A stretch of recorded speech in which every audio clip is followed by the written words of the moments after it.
In this video, we'll show you how to restore a deleted TikTok account. If you find this guide helpful, please consider liking the video and subscribing.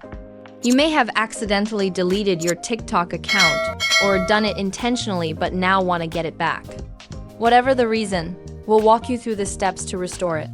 It's important to remember that when you deleted your TikTok account, you were given a 30-day window during which you can reactivate it. After 30 days, your account will be permanently deleted. So, it must be within 30 days for this to work. If you're unsure, it's worth trying anyway. To begin, open TikTok and try logging in.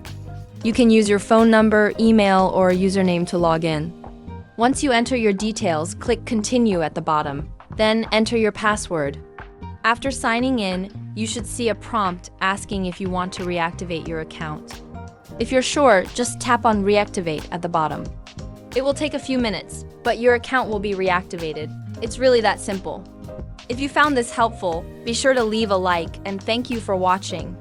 This version maintains the same steps and content but is rephrased to make it